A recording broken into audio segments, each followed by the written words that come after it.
입으로 돌아왔습니다. 어차피 다 보이지도 않을 텐데. 입으로 돌아왔습니다. 약간 뿌옇게 보이겠죠? 뭐 그렇긴 하죠.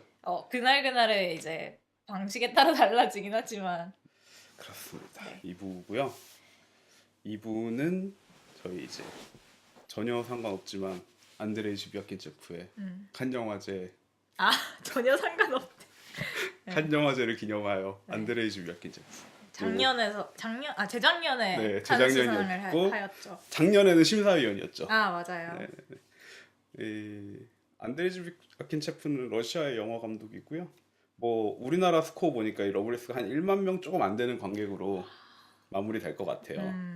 즈비아킨체프는 잘 알려지진 않았지만 사실 TV 원래 배우 출신이고요. 그랬군요. 연극 배우 같은 걸 좀 해보려고 했다고 해요. 뭐 정확하게 모르겠는데. 그리고 TV 시리즈 하나의 에피소드를 맡으면서 연출로 전직을 했고 뭐 잘했나 보죠. 그래서 작은 예산으로 리턴이라는 단편 영화를 하나 찍었고 그 영화가 베니스에서 바로 황금사자를 받았습니다. 대박이다. 대박이다. 네. 계속 뭔가 배우를 하다가 물론 배우 성공했을 수도 있지만 배우를 하다가 그냥 묻히고 끝났으면 다른 삶을 살았을 수도 있겠네요. 다른 더 좋은 삶. 맞네. 그쵸. 더 다른 그러네요. 아까 뭐 말씀하셨던 아까 말씀은 안 하셨구나. 하지만 뭐 주식을 넣었는데 대박이 났다. 더 이상 해변에 집을 고민하지 사서 않고 사는 좋은 삶. 정부에 막 핍박받지 않는 그런 삶 살았을 네네. 수도 있죠. 좋은 삶을 사셨을 수 있는데 안타깝게도 베니스에서 황금사자를 황금사자를 받는 받아가지고. 바람에 그냥 잔챙이 사는 게 아니라 황금사자를 받아. 계속해서 영화를 찍고 계십니다. 그러네요. 네, 뭐 가족, 국가 그리고 뭐 종교적의 문제를 겹쳐내는 감독이라서 뭐 좋은 감독이라고 생각하고요. 뭐 전작으로는 리바이어던. 리바이어전이 한국에서 꽤 그래도 잘 된 편이지 않나요? 아 그래요? 또 이렇게 말하니까 자신이 없네요.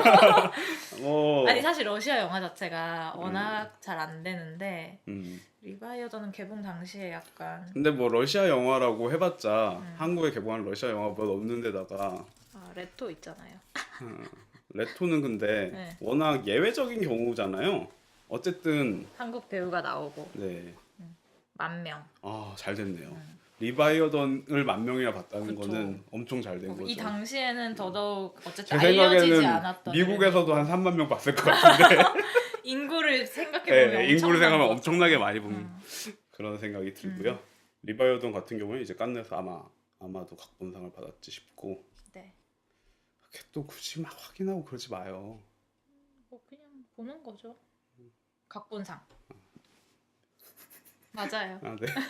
이게 참 맞아도 안 맞아도 찝찝한 게 못 믿어서 확인하는 거 그런 거 아니에요. 예. 그렇죠. 아니 정확하게 저희가 말씀드려야 이제 되니까. 방송에서 네. 그냥 이렇지 않나 하고 넘어간 거 되게 많잖아요. 네네. 그래서 그냥 한번 찾아봤어요. 그거 그래도 나름 굳이 흐름 끊지 않으면은 제가 확인해보고 틀렸으면 잘라요. 그런 거 같더라고요. 네. 어쨌든 그래서 리턴으로 바로 황금사자를 받았고요. 그렇게 많은 영화를 찍지는 않아가지고 한 6, 7편 정도 찍었을 거예요. 장편 영화. 리턴 있고 엘레나, 리바이어던, 러블리스. 테이나라는 알 수 없는 영화가 있네요. 그 단편일 거예요. 추방. 추방. 뭐 사실 저 다 봤거든요. 근데 다 조금씩 기억이 잘 안 나요. 뭐 아무래도 줄거리를 들어보죠. 네. 얘기 전혀 안 하시네요. 줄거리. 12살 소년 알로샤의 부모 제냐와 보리스는 이혼을 하면서 집을 내놓죠.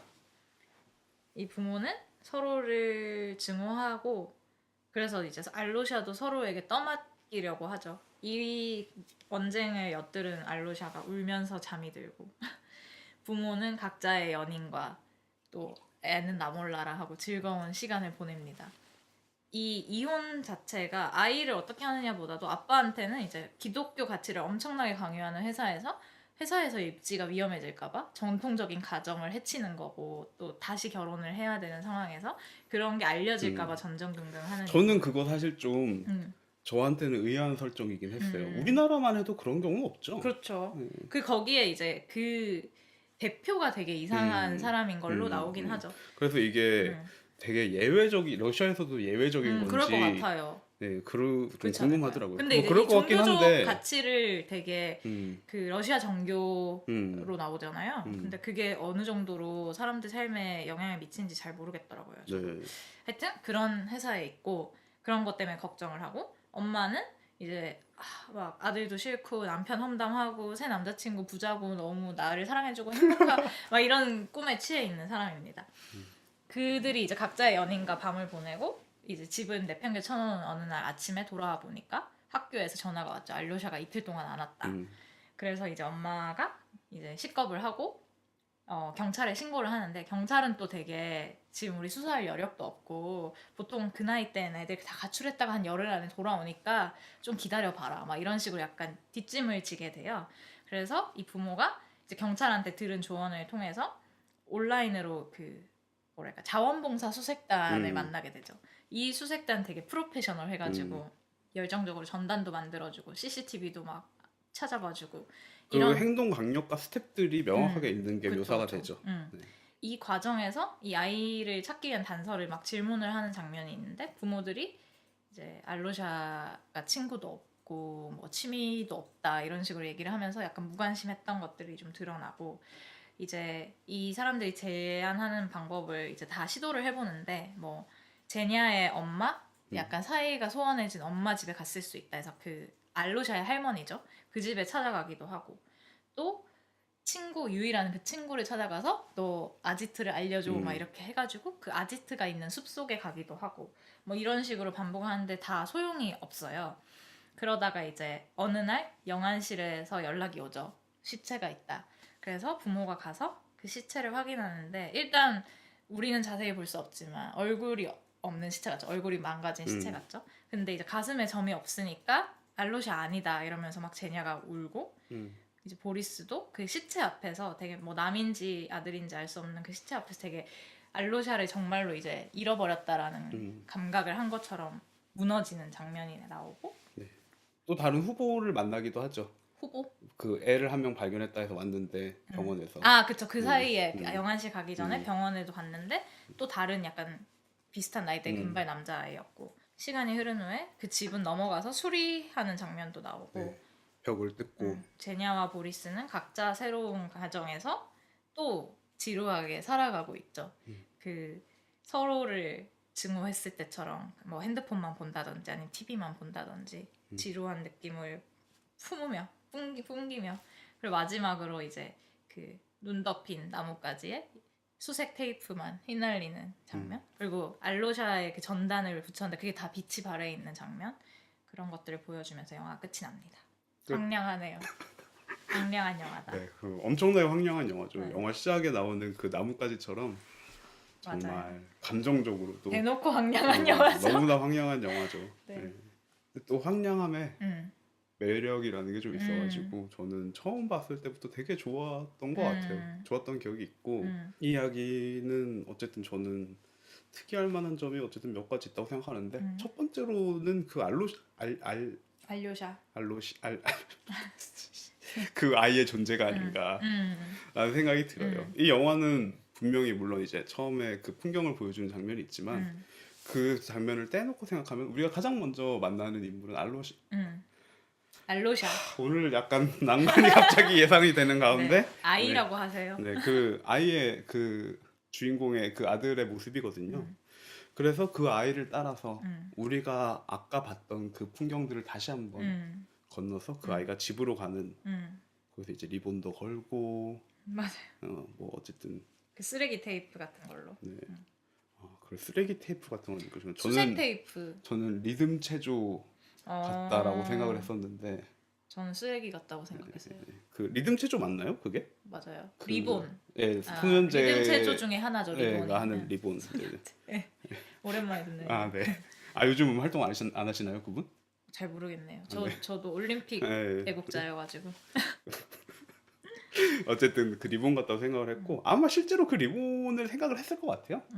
왜냐면은 러시아가 리본 체조의 강국이기도 하고 또 좀 딴 얘기지만 지비아킨 셰프 인터뷰를 보면은 왜 마지막에 러시아 그 트레이닝복에 관한 인터뷰를 보면은 올림픽 시즌인데 다들 저거 입고 돌아다니더라. 러시아 써 있는 거 입고 그래가지고 넣었는데 음, 점점점 음, 뭐 이런 식으로 대답을 했거든요. 음, 정확하게 뭐 이런 식으로 대답했던 것 같아요. 러시아가 어느 작가에 대해서 얘기했는데 러시아가 어디로 가고 있는가에 음, 대한 답변이라고 할 수도 있을 것 같다. 뭐 이런 식으로 그렇죠. 대답했던 것 같은데 비슷한 국가의 상징이 될 수 있겠네요. 네네네 러시아로서는. 그 나무까지 앙상한 나무까지 걸린 또 뭐 후반부에 가면 이제 그 알루샤의 존재를 음, 드러내는 그렇죠. 뭐 흔적 같은 예, 것이기도. 그런 것이기도 하고요. 그게 관객만 알고 있는 흔적이죠, 음, 사실은. 음, 왜냐하면은 그 갑자기 막 뒤로 넘어가네. 이렇게 널뛰기를 해도 되나? 어쨌든 영화의 후반부에 가면은 그 아이를 기억하고 있는 건 관객들밖에 없으니까.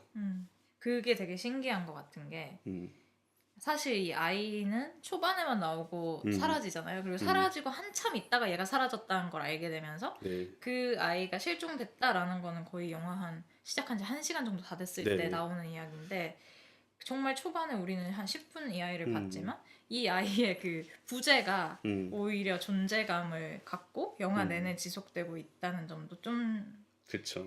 놀라운 그리고 부분이죠. 그런 것들이 재밌는 것 같아요. 사실 그 얘기를 원래 하고 있었어요. 정확하게 근데 끝으로 예, 가버리는. 세팅이 길다는 응, 점. 왜 갑자기 그 맞아요. 끝 얘기로 간 거지? 리본 때문에. 말씀하신 것처럼 응, 정확하게는 우리가 이 아이를 마지막으로 보는 거는 그 다음날 아침밥을 응, 먹으면서 응. 집을 나가는 엄마가 16분경입니다. 눈빛 한 번 주지 않고. 응, 16분경 응, 사라지는데 이후 약 35분이 지난 응. 50분이 됐을 맞아요. 때 한 50분쯤 됐을 예, 이 때였어요. 네. 아이가 사라졌다는 걸 알게 어. 되거든요. 그러니까 사실은 이 50분보다 훨씬 앞으로 당겨져야지 그냥 좀 보통의 일반적인 예, 아이 일반적인 실종을 접근이죠. 다루는 영화가 되는 네네네. 거죠. 응, 근데 정말 말 그대로 이 두 남녀가 아무 관심이 없기도 하고 응.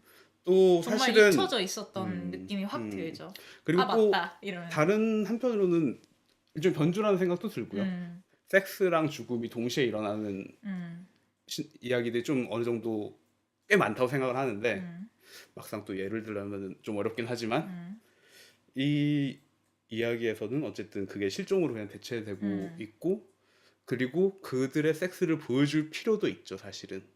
이 영화는 사실은 그래서 앞부분에 세팅해서 그 두 섹스 씬이 사실 좀 명확하게 음, 정말 정직하게 차례대로 음. 나오잖아요. 한 커플 먼저 보여주고 음, 그 다음 커플도 보여주는.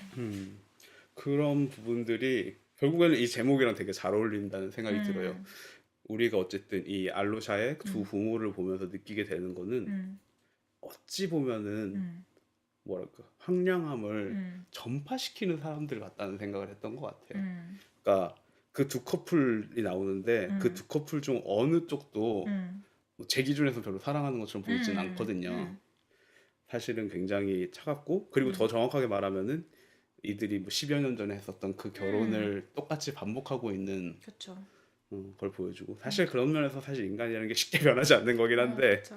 또 아이라는 존재가 뭐 사랑의 결과물이라면 사랑의 결과물이죠. 그런 거는 보다는 오히려 사랑에 기댈 수밖에 없는 존재잖아요. 기댈 수밖에 없다. 네, 아 아이가. 네, 아이라는 존재 자체가 사랑에 기댈 음, 수밖에 없는 존재. 어쨌든 홀로 설 음, 수가 없으니까. 음, 그리고 이 아이가 뭐 명확하게 보여주잖아요. 그 음, 초반에 10여 분 동안 이 아이가 뭐 그 듣는 거 이런 걸 음, 다 보여주고 아이에게 공감하게 만드는데 아이의 그 텅 빈 음, 표정. 그쵸. 음, 그 아무래도 이 집에서 문제가 나니까 음, 내가 사라지는 편이 음. 해결책인 것 저들을 같다. 위해 내가 어, 사라져야 한다. 어, 나 때문에 싸우고 있으니까 이런 느낌으로. 어. 결국에는 어쨌든 이 두 커플이 이혼을 준비하고 있고 상황은 명확했던 것 같아요. 알루샤를 어떻게 할 것인가가 음, 문제가 되는 거고 누가 키울 음, 것인지가 문제가 되는 거고 둘 다 서로 원하지 음, 않는다는 걸 명확하게 이야기하고 있고 이렇게 얘기하면 좀 웃긴데 해피엔딩이다. 음. 알로샤가 없어졌다. 네. 모든 문제가 해결되었다. 아이가 해결해줬네요. 네. 사실은 그런 이야기 아닌가. 그러니까 음. 이게 이걸 뭐라고 말해야 되지? 그러니까 진짜 엔딩이라는 게 해피하다는 게 아니라. 아니라 이 상황에서 음, 가장 문제가 되는 거는 음, 어쨌든 알로샤의 존재가 그냥 문제가 되는 음, 상황이었기 때문에 음, 사실은 그 문제가 명확하게 사라지는 음, 방법이죠. 예를 들어서 그 음, 아버지 회사에서도 음, 어쨌든 이혼해서 아내는 거짓으로 위장해서 데려오면 되지만 아들은 어떻게 할 수 없잖아요. 음. 근데 또 데려오기는 애매하고 그쵸. 얘는 사실을 안 음, 나이니까. 음.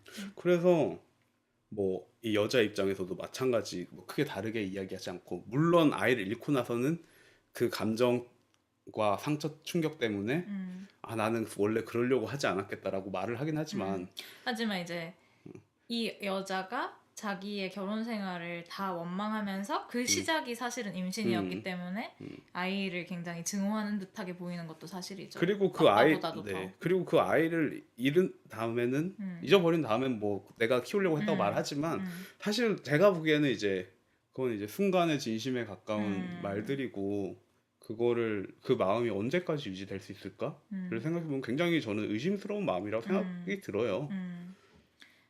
저는 약간 음, 그런 생각했던 것 같아요. 이 아이가 물론 없어지는 게 그토록 원한 것이잖아요. 사실 이거 네. 실패한 결혼의 상징이잖아요. 이 아이가 없어지길 바랬지만 실제로 막상 없어졌을 실패한 때 결혼의 결과이자 원인이죠. 그렇죠. 원인과 결과네요. 실제로 막상 없어졌을 때 이들이 되게 당황을 하잖아요. 네. 당황을 하고 물론 이제 얼마나 열심히 찾는가 했을 때는 그 생판 남인 사람들보다 좀 덜 열심이란 느낌도 살짝 들지만 어쨌든 막 잠 못 자가면서 찾는데 그런 생각도 들더라고요. 이 사람들이 지금 아무런 사랑이 남아있지 않지만 알료샤라는 애가 존재했던 만큼 그들에게도 그 무언가가 있었던 거고 지금은 그게 사라진 상황인 거죠. 그리고 또 그것이 반복된다는 게 마지막에 그들의 삶에서도 보이지만 시작하는 장면에서도 알로샤가 갖고 있던 그 테이프는 사실 다른 사람을 추색할 때 썼던 테이프일 거잖아요.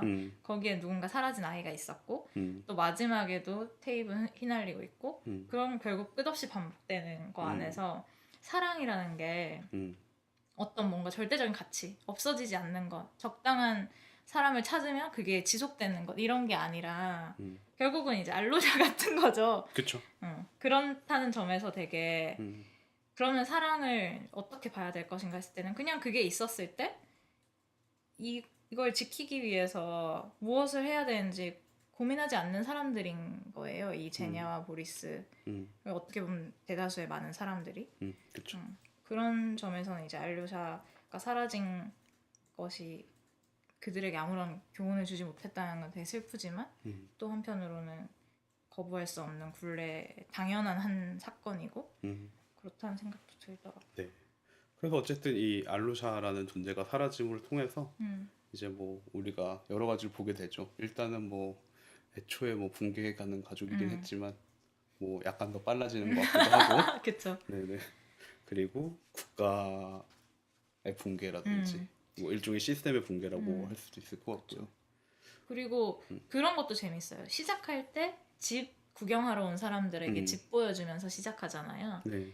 사실 그 집을 우리가 구경을 그 가정을 우리가 들여다보게 되는 것이기도 하고 또 이 많은 경우에 이 집에서 찍은 장면들 특히 보면은 되게 갑갑하고 다 단절돼 있고 뭐랄까 수직적이고 되게 정측면에서만 찍잖아요 보통. 네.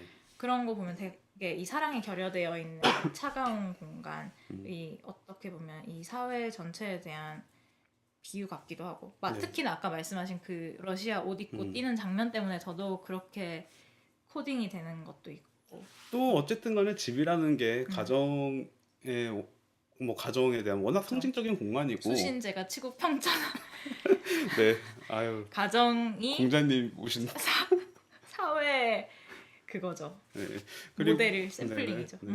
그리고 그 알루샤가 문을 닫는 순간이 정확하게 이 관객의 초점이 관객이 따라가는 사람이 알루샤에게서 부모에게로 넘어가는 지점이기도 하죠. 계속 알루샤만 따라가던 관객이 밖에 있던 엄마에게로 그 손님과 함께. 그리고 그 장면에서 그 씬에서 재밌는 점은 이 정말 타인에게도 워낙 무관심한 사회를 보여주잖아요. 그 왜 이사 가냐 물어보니까 아 이혼한다고. 아 오케이. 약간 뭐 알겠고 뭐 이런 느낌. 뭐 더 이상 깊이 묻지 않고 물론 뭐 어차피 타자니까 그래야 할 책임은 없지만 뭐랄까요 거기에 대해서 말 한마디 건네지 않는 모습 같은 것들이 굉장히 황량한 사회를 잘 보여준다는 생각이 들고 그리고 그게 또 되풀이가 그 사람들 사이클에서도 되풀이지만 세대 간에도 되풀이되고 있는 게 제냐의 엄마한테 애가 그쵸. 없어져서 자기도 가기 싫은데 간 건데 음. 그 엄마는 내가 그때 뭘 했어, 네가 잘못된 선택을 한 거야 이러면서 비난만 하고 너는 실수다라고 하는데 그게 정확히 그 엄마가 알로시한테 그쵸. 했던 말이잖아요. 그런 것들이 계속 되풀이되는 게 점점 커져가면 그게 그 한 사회가 되는 거고. 네. 또 다른 재미있는 점은 어쨌든 그래서 그 초반에 보였던 알로샤에게 저는 자꾸 관심이 가는 것 같아요. 이 영화는 편집 구성도 좀 재밌다고 생각을 하는데 알로샤가 집으로 처음 들어와가지고 그 창밖을 멍하니 보는 장면이 있잖아요. 그 장면 다음에 오는 컷 같은 걸 보면은 그 공원을 보여주고 공원을 보고 있었나? 아니면 공원 너머에 뭐 도시를 보여주고 있었나? 이런 생각도 드는데 사실 그 눈은 굉장히 멍한 눈이었던 것 같아요. 맞아요. 네네. 근데 리버스 샷으로 그 풍경을 보여주다가 포커스가 돌아서 유리로 가더라고요. 그러니까 그러면은 진짜 그냥 아무것도 보고 있지 않았구나라는 생각이 드는 장면이었는데 그 정확히 기억나지 않는데 그 공원샷을 유리 안에서 찍은 게 한 번 있고 유리 바깥에서 찍은 장면도 몇 번 나오거든요. 근데 똑같은 구조인데 그냥 그 유리 안이냐 바깥이냐의 차이만 있어서 사실 이게 알로샤의 시선이었다가도 아닌 것 같은 느낌을 주게 되는 것 같아요. 네네네. 그리고 이 영화는 카메라가 종종 멈춰서고 혹은 종종 전진해요. 그러니까 뭐 예를 들면은 숲에서 따라하던 알로샤가 있다가 뭐 나무에 뭐 그림자가 있어서 잠깐 그곳에 멈춰 선다거나 아니면은 이제 인물들이 다 차에 있는데 차에서 다 내리고 난 다음에 갑자기 아무것도 없는데 카메라가 전진하기 시작한다거나 이런 것들이 이 영화에는 존재하거든요. 그래서 촬영이 굉장히 특이한 촬영을 하고 있어요. 뭐 그거를 과하게 내세우지는 맞아요. 않지만 그런 장면들을 생각하면은 결국에는 깊이 생각해보지 못했는데 일단 표면적으로만 생각을 해보면은 결국 알로샤의 실종이랑 관련해서 생각을 해봐도 남겨진 자리 혹은 숨은 자리들을 바라본다는 생각이 드는 것 같아요. 그러니까 이 영화에서 의도가 보이는 컷이 몇 컷이 있는데 가장 튀는 컷은 그건 것 같아요. 문을 닫았을 때 숨어서 울고 있던 알로샤의 얼굴. 근데 제가 아까 앞에서 말씀드린 샷들을 다 처음에 그 샷이 좀 과하다고 느꼈어요. 인위적인 맥락만 하면은 부분이기도 대놓고 하고. 보여주는 거잖아요. 게다가 뭐 사실 카메라 다가가고. 근데 그 컷들 아까 말씀드렸던 그 다른 비어 있고도 움직이는 컷들을 다 생각해 보면은 그 수많은 컷 중에 한 컷으로 그냥 우연히 알로샤 얼굴이 걸렸다고까지도 말할 수 있을 것 같다는 생각이 저는 들어요. 그러니까 물론 아니죠. 이거는 그러니까 이걸 뭐라고 설명해야 되지? 그러니까 물론 그 컷은 의도적으로 만든 거지만 만든 거고 그 아이의 감정을 가장 고조된 상태에서 잘 네네. 보여주는 이제 장면. 잃어버릴 알로샤를 떠나보내는 감정적인 클라이막스 가장 첫 씬의 감정적인 클라이막스이기 때문에 의도적으로 다 들어간 거지만 그 다른 멈춰섰던 그 장소들마다 마치 그런 알로샤가 있어도 이상하지 않을 것 같은 그런 움직임이라고 말을 해야 될까요? 그러니까 네. 제가 이게 설명을 제대로 하고 뭔지 알 것 같아요. 약간 이 장면들도 그런 알로샤의 그 감정 엄청 고조된 감정을 빼고 생각하면 거의 동일하게 구성되어 있다는 네네네. 거죠. 그쵸. 그래서 네 맞아요. 정확하게 그거고요. 네. 됐네요. 할 말도 다 했고. 그렇게 생각하면은 조금 더 그런 것들이 좀 누그러지는 면들이 저는 이 영화에 좀 있더라고요. 그리고 사실은 그 장면이 그럼에도 불구하고 굉장히 잘 쓰이고 나쁜 장면이라는 생각도 안 들고. 그쵸. 네네. 네. 방점을 팍 찍어주는. 네. 어쨌든 이 영화를 보면 저는 기억에 남는 건 그냥 딱 두 씬이더라고요. 그 울고 있는 알로샤의 그 문 닫힌. 그것과 엄마 런닝머신 뛰는 거. 맞아요. 그 사실 이 두 장면 다 사실은 이게 재밌는 부분인 것 같아요. 저는 이 영화를 처음 봤을 때 이 두 컷이 걸리는 컷이었거든요. 아 그렇죠. 너무 다르니까 네. 느낌이 확 다르게. 왜냐면 그 다른 컷들은 굉장히 일단 좀 거리감도 있고 강한 감정이 느껴지지 않는데 이 앞의 샷은 이 나름의 이 아이를 바라보는 그 감정이 있고 이 뒤의 샷은 되게 경멸에 가까운? 저는 되게 강렬하게 느껴졌더라고요. 되게 차갑게 찍혔지만. 네. 그리고 또 동시에 음. 뭐랄까 감독이 가장 많이 보이는 컷이기도 하고요. 이 영화가 굉장히 맞아요. 뭐 객관적인 네. 느낌을 주게 네. 하죠. 근데 거기서의 감독의 카메라 뒤편은 사실 제사의 벽이 깨지는 맞아요. 그러니까 물리적으로 이미지로 깨지는 건 아니지만 어쨌든 실질적인 제사의 벽은 깨지는 그쵸. 오히려 더 강렬하게 깨지는 장면들이거든요. 그래서 그런 생각이 드는데 이 두 컷이 그런 면에서는 또 의도적이거나 의미가 있는 건 아니지만 굉장히 대칭이라는 점에서 재밌는 것 같아요. 그러니까 이 대칭이라 함은 결국에는 움직임에 관해서 말을 하는 건데 서 있는 알루샤를 다가가는 카메라와 그 계속해서 뛰지만 카메라에게 다가가지 못하는 그 여자의 모습이 좀 뭐 완전한 대칭은 아니지만 좀 반대의 인상을 주고 있다는 생각도 들고요. 이게 아까 그 러닝머신 씬이 생각해 보면 굉장히 러시아란 그 글자 때문에도 사실은 처음 보기에는 아유 뭐 너무 직접적이다. 네, 그런 생각도 들고 하는데 그래도 그 제자리를 달리고 있는 모습 같은 게 이들의 우리가 삶의 한 사이클 어쨌든 본 거잖아요. 이혼해서 다시 결혼하기까지의 결혼해서의 생활까지 그런 면에서 이들이 어쨌든 제자리 뛰기를 하고 있다는 점에서 전혀 나아지지 않고 그 과정에서 결국에는 그 사랑이 없음으로 인해서 희생된 아이들만 보는 거잖아요. 왜냐면은 결국엔 알로샤는 못했지만 그 과정에서 우리가 또 다른 수많은 대안의 알로샤들을 만나게 되잖아요. 아까 말씀하셨던 그 시체로 발견된 아이, 병원에 아니면은 있었던 네, 아이. 병원에 있었던 아이, 혹은 뭐 다른 실종자들을 있었다는 것도 알게 되고 그 수치도 알게 되고 이 자원봉사 조직이 이렇게 프로페셔널해질 만큼의 경험을 했다는 것 자체가 그만한 사건들이 많았다는 그쵸. 거겠죠. 그리고 그렇게 프로페셔널함에도 불구하고 못 찾고 이런 것들이 그 존재가 사라지는 모습을 굉장히 잘 보여주는 영화라서 좋았어요. 특히나 그 오프닝 시퀀스를 생각해 보면은 이 영화는 시간을 보여주기 위해서 또 나름 노력했다는 생각이 드는 게 눈이 내리잖아요. 근데 그 눈은 결국에는 마지막의 눈이었을 거 아니에요. 맞아요, 맞아요. 네네. 그 그냥 다음에는 알로샤를 따라갈 때는 가을, 네. 그냥 약간 초가을 느낌? 네, 정확하게 우리가 시기는 알 수 초겨울 없지만 느낌? 네, 눈이 안 그죠. 내렸죠. 네네, 눈이 없고 햇살이 어쨌든 좀 맞아요. 엠버에 가까운 톤이라면은 뒤로 갈수록 점점 블루로 가까워지는 식의 이미지라서 그리고 눈 말씀하신 것처럼 눈도 없고 분명히 같은 장소인데 그게 없으니까 결국에는 그 눈이라는 것도 되게 아름답게 보이지만 사실은 그 눈이 시간을 표현해주면서 결국엔 알루샤의 존재를 계속해서 덮고 지우는 식인 거잖아요.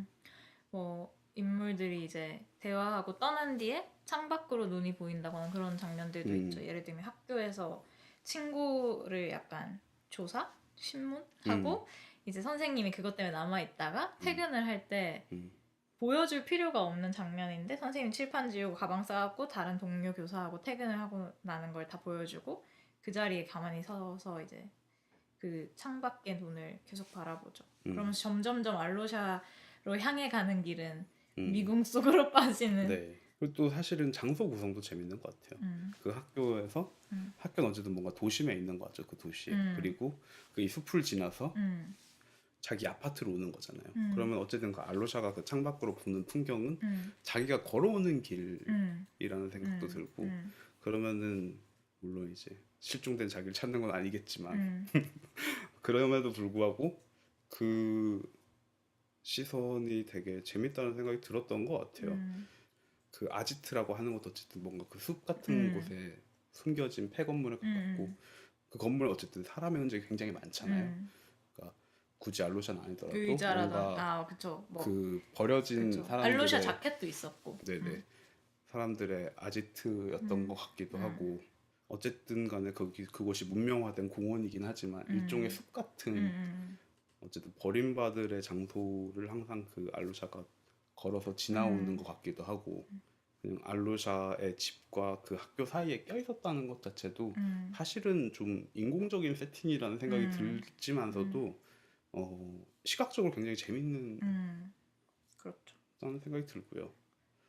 또 약간 그 일단 되게 황량하지만 풍경이 황량해서 사실 사람이 서 있으면 막 되게 잘 보일 것 같지만 막상 수색을 시작해보고 그 주황조끼 입은 사람들이 수색을 하는 걸 보면 생각보다 되게 키 높이 억새숲이라든지 아까 그런 버려져 있는 건물이라든지 되게 사람이 숨어 있을 만한 곳이 되게 생각보다 많았다는 것도 재밌었던 것 같아요. 네. 거기 안에 누군가 있었겠지만 아무도 보지 못한 그냥 황량한 풍경 속에 묻혀버린 그런 사람들의 이 앞에도 무수히 많지 않았을까라는 네. 생각도 좀 들고. 그러니까요. 사실 공원이란 장소가 또 불황자 노숙자들이 많이 찾는 장소이기도 하고 또 호수 같은 거 보면은 좀 파보면 시체도 나올 법하고 그죠? 무엇보다도 그래서 이 영화는 어쨌든 종말에 관한 영화 아닌가. 사실 라디오에서도 종말에 관련된 이야기가 좀 나오죠. 뭐 전쟁 얘기도 많이 나오고. 맞아요. 결국에는 아까 말씀하셨듯이 뭐라고요? 수신제가 지구 평천하 그 얘기했나? 네. 아, 가정이 화목해야. 천재야. 주제를 7자로 요약. 그러니까 주제를 7절을 요약했어요. 어쨌든 아니네. 9자네요. 수신제가 지구 평천. 아쉽다. 죄송합니다. 똑똑한데 숫자에 약해서.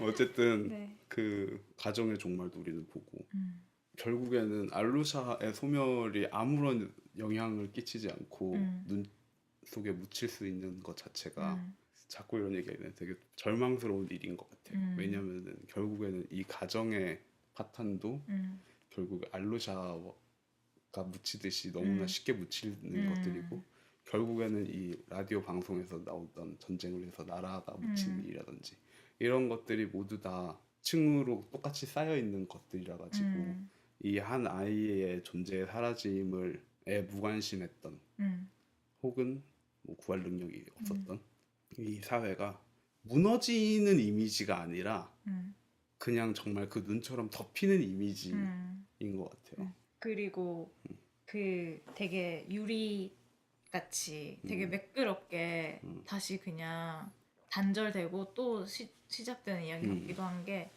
마지막에 이제 트레드밀 하는 것도 처음에 뉴스를 같이 보다가 뭐 핸드폰 좀 보다가 나가잖아요.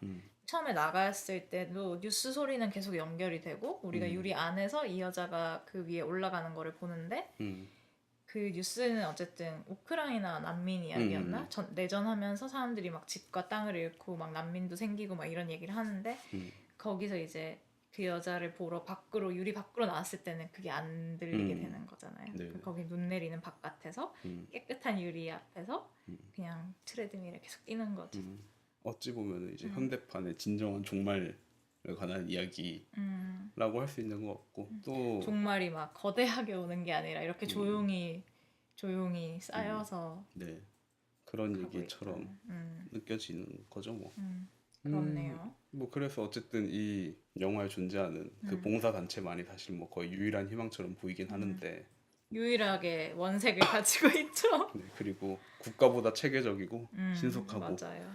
하지만 어쨌든 부족하다. 그 뒤에 발견되는 시체나 뭐 혹은 살아남은 아이 병실에 살아남은 아이조차도 알루샤의 가능성을 다 부정하는 것 같기도 하고 그냥 또 다른 알루샤 다른 버전 알루샤만 계속해서 무차별적으로 발견할 뿐이고 사실은 그 단체 자체가 뭐 마지노선 같은 거잖아요. 전선 그쵸. 같은 거고 애초에 문제는 전혀 다른 뭐랄까 사랑이 없는 사회라고 하면 너무 그냥 제목 같아서 재미가 없는데 근데 오히려 정말 그 되게 뻔한 말이지만 막 야 너 사랑의 반대가 뭔지 알아? 싫어하는 게 아니야 무관심이 하잖아요. 그 되게 평범한 진리인데 그걸 되게 잘 드러낸 영화기도 해요. 네 맞아요. 그 사랑이라는 게 꼭 그런 사랑이 아닐지라도. 그래서 또 그 보호 단체는 뭐 유일하게 사랑이 있나 싶기도 하고 하지만 뭐 별로 도움 안 되는 것 같고. 그렇죠. 완전한 타인이기도 하고. 아니 뭐 타인이라도 사랑이 있을 수 있는데. 영화에서 어쨌든 그들에게 깊이 들어가지 않는다는 게 있죠. 네.